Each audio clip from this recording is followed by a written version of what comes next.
that. You're really good at it. I don't know. Hi, welcome to Healers Who Swear a Lot. I'm Karen Fagan, licensed professional counselor. And I'm Melinda Jacobs, trauma therapist, health coach, and hypnotherapist. And we are Healers Who Swear a Lot. Fuck yeah.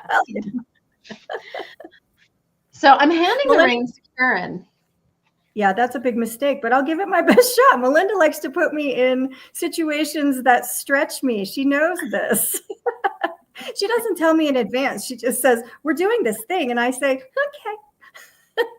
So in our pregame, we've covered a number of topics. And Melinda, talk about how you're dating yourself. I love your scarf. Thank you. So if you've listened to prior episodes, you will know that I live a short distance from Jerome, Arizona, which is a windy road up into Jerome, which is like on the side of a cliff. And it's a little mining town. And an acquaintance of mine came to town. And so we got together, we hung out yesterday. And prior to that, I was talking to a group of women.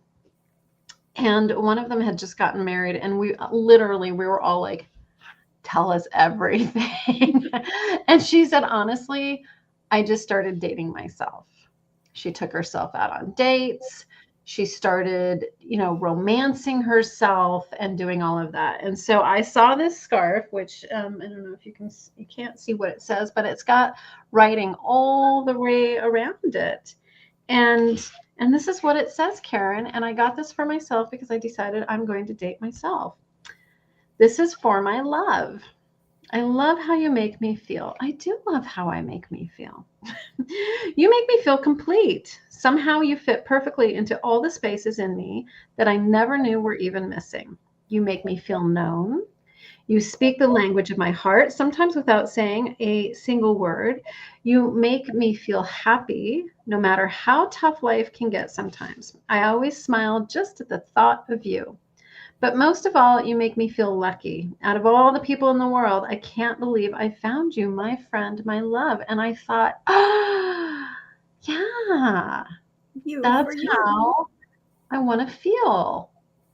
And what I loved about what this woman said was she said that, she was talking sort of my language about energy field and attraction fields and all of that. And it's very true. If you want to attract something in your life, you have to get into a feeling state of it. So if you want to feel wealthy, or if you want to attract wealth into your life, you have to learn how to feel wealthy before the wealth shows up. And I have heard this time and time and time and time again, that if you're just in love without any reason, guess what shows up?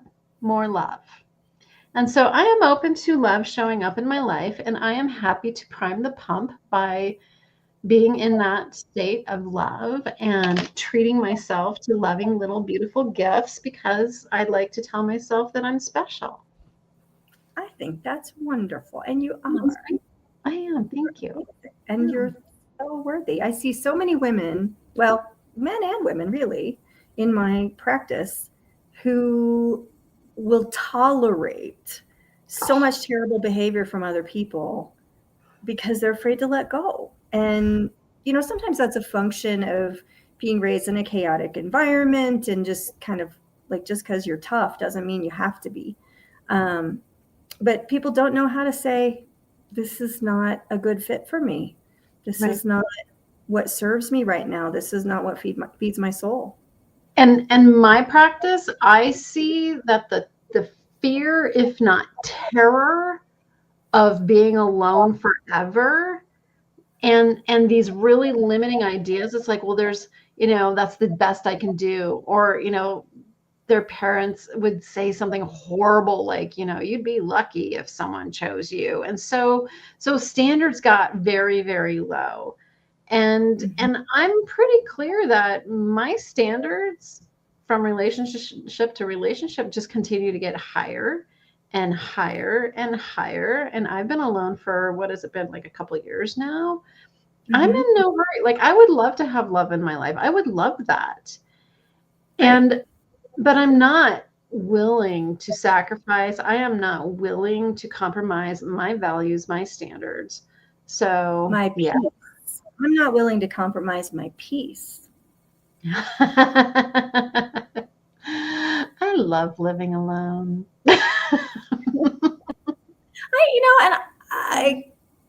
Some of you may know this, but I'm recently an empty nester, and I don't love living alone, but I'm getting better at it. It was really tough when when my daughter first went to college in the fall, but I'm getting better at it. But my energetic piece, I don't want to have another improvement project. Oh no. And I think that's one of the things that you and I were talking about a few minutes ago, is being clinicians and healers, or whatever you want to call it, attracts people who enjoy how we make them feel. And we're caretakers. We're natural caretakers. It feels great to us to take care. And in the beginning, people tend to be really, really open. What? Not anymore. Right? Those days are over. But it feels good to have that interplay, and somebody appreciates our insight, and it's wonderful. But then it gets hard. Mm-hmm. Well, and for me, this is what I tell my clients is to, make some lists. If you're really ready and, really calling in a relationship, which I am, I think it's really important to know what you don't want. Like, have a list of non-negotiables. I will not even entertain the idea of this, and this, and this. Absolutely not. Sorry, no alcoholics welcome in my sphere. If you are bigoted, if you are exclusionary, Karen's is a liar. Yeah. And then there's the list of non-negotiables about, well, they have to check these boxes before I'll even let them in the door.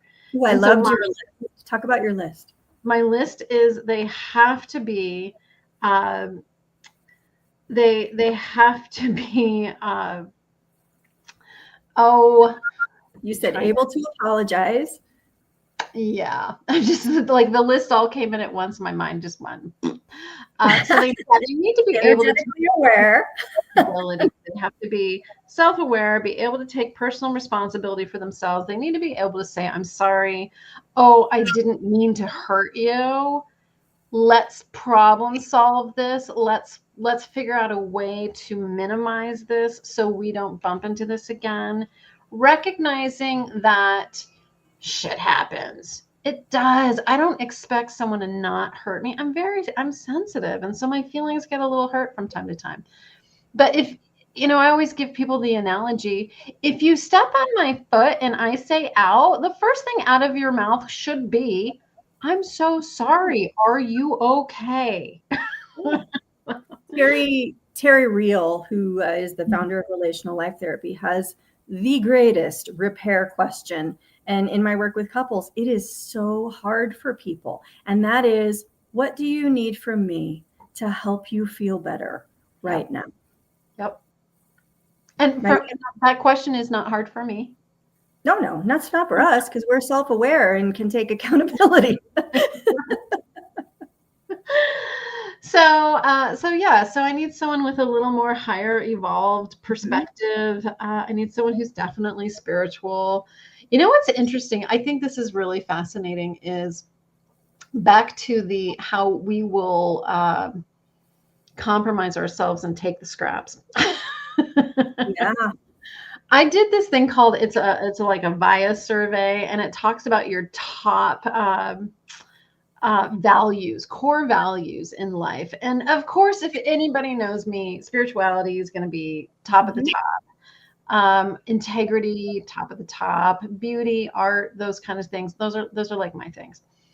And wouldn't you just know, when I went through all the people that I had been with, you know how spiritual they were?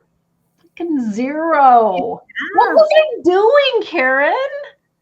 I think a couple of things happen. I think as people who are pretty intuitive, number one, we see through the bullshit and we fall in love with someone's potential. Oh my God, I was really good at that, but not anymore. I don't do Yeah, it. well, I don't know if I'm really giving it a chance right now, but it's okay. And secondly, we excuse a lot. And God, so so, much like, space and grace. in the beginning, like something happens and it kind of makes you go, oh, I don't know about that, but we don't address it. And in addressing it, you don't have to call somebody out or break up with them because they made one mistake. But if you address it, if you say, hey, I need to have a conversation with you about what happened the other day that wasn't okay with me, how they handle it will give you All the information. information. All of it. And then listen. Yeah. Yeah. Gotta listen. Yeah. And I think you're right. I gave way too much space, way too much grace. I think my last biggest compromise was this, and it was, looking back, I'm like, what was I doing? I stopped letting the other person drive because I didn't feel safe with them in the car because they drove like a maniac and they were full of road rage and they would flip people off while I'm in the car. And I'm like, that's my fucking safety. You don't know how unstable people are. People are carrying guns and just looking for a reason to shoot people. Yeah. Don't ever do that when I'm in the car with you. And literally, I started driving 100% of the time. And I didn't really, I knew what I was doing, but I didn't see how big of a compromise that was to myself. It's like, I don't feel safe with you. Well, that's one of the biggest arguments people have is, I don't feel safe in the car with you. You're safe. I'm fine. But in a loving, caring, committed relationship, you look at the other person and say, what do you need for me to feel safe? Right. How can I help you feel safe? Yeah. Right. You need me to not flip people off when I'm driving? Well, okay, I can do that. And if the person can't do that, that's a lot of information. But I think we just ignore information. I do. Oh, not anymore. I put something on Facebook the other day, and it said, "Oh God, do you remember what it said?" It said, "You're so cute. How come you are still single?" And then the response was YOU apostrophe RE. I love that. It's like that's exactly why I'm single, is because words fucking matter. Words matter. Actions matter. And if your actions do not match your words, I will dysregulate and I will go bonker doodles. Mm-hmm. Well, actually, let me rephrase. I will bring it up and I will say there's a discrepancy here of what I'm hearing and what I'm seeing. Help me understand this. Can we find, can we find our way through this? And like you said, when it's not met well, then I dysregulate. And then all the focus is on me. Why am I so upset? What's wrong with me? Which led to a neurodiversity diagnosis, whatever.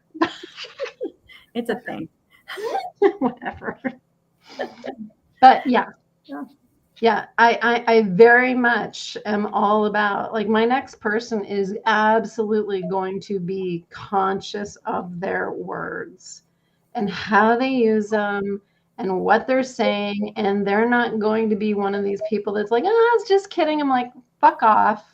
Yeah. I'm done. Like, no, that's not and funny. Aware that even with the best of intentions, the wires get crossed, and it's all in how you respond relationally in that moment. Right. I don't expect perfection. I don't. I'm going to screw up. I know I will. There is no perfection. Right. Right. But I think you're right. How the discomforts and the challenges are met, that says everything. Everything. Absolutely. I feel like we could go on for hours, Karen, and I know that's not what this is meant for. So I'm just going to hand it back to you and say, okay, so what's your big takeaway message? I've got my one thing. Oh, I had a friend who used to do this all the time. He'd say, what's your one thing? And I hated that, but I got it. Melinda, love yourself enough to never settle. That's right. Yeah, I love that. My one thing, we didn't really talk about it, but I'm going to share this, is my brilliant friend Karen once told me this one line.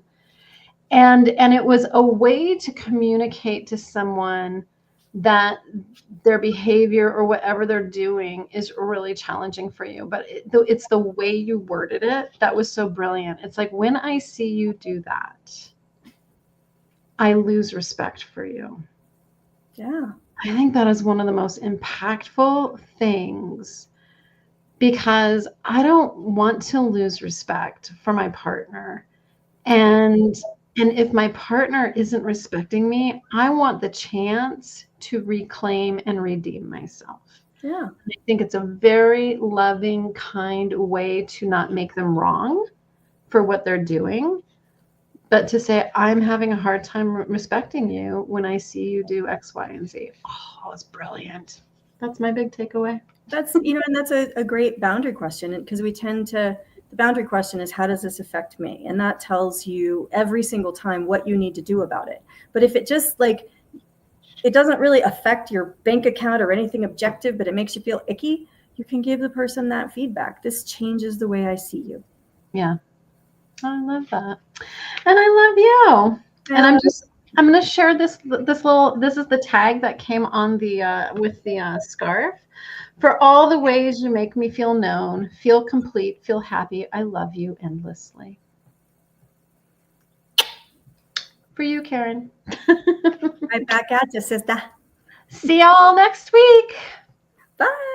Bye.